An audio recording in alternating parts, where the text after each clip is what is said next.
How you? Good. Good. I'm good. Glad to be here. My name is Nick Fryer, for those of you who don't know me.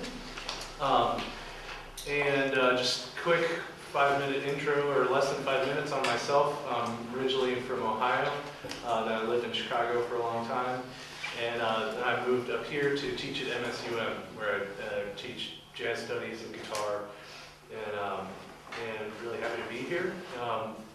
Just to kind of let you know what's going to happen with the clinics. I'm teaching one clinic right now, and then one tomorrow, and they're kind of designed to be a piggyback on each other, but also you could attend one or the other out of order or in order, and get stuff out of it as well. So you don't have to come to both, but there will be some follow-up tomorrow that I'll be talking about. Yeah, it'll be fun. There's some handouts there if you're interested. And some of you do have your guitar, and feel free to get that out if you want.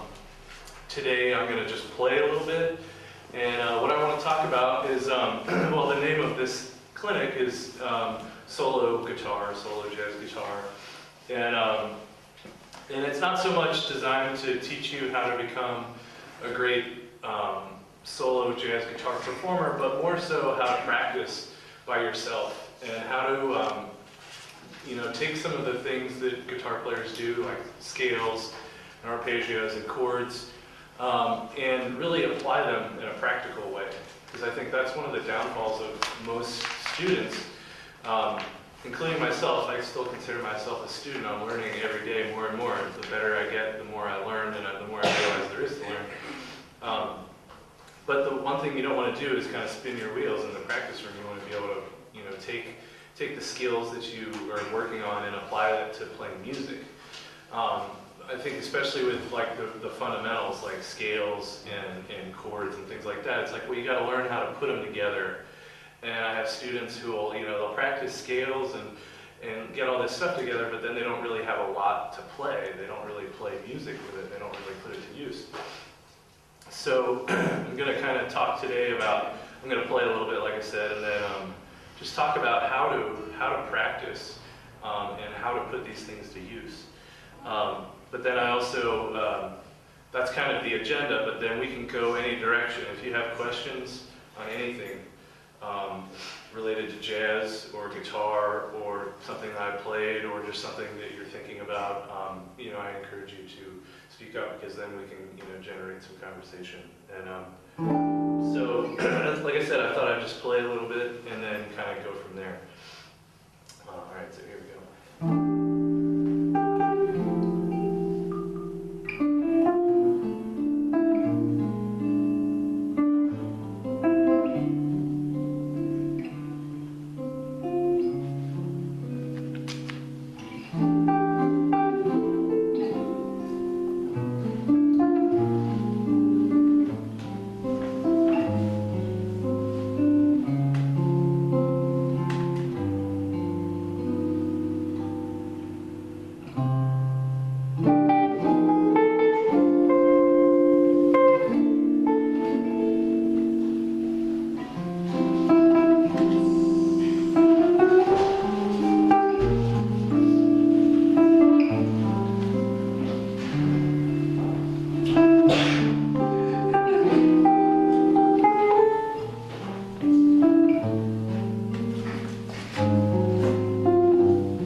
beginning there, kind of?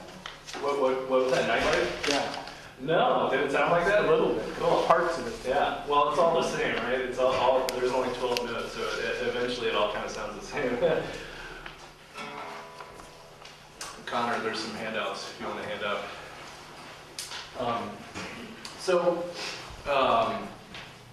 Well, are there any thoughts or questions before I kind of start talking? Feel free to interject.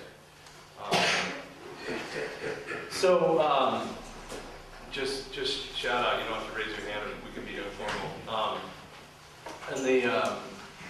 In the worksheet, could you hand me a packet actually? Yeah, there you go. I wish they were stapled, but they're not.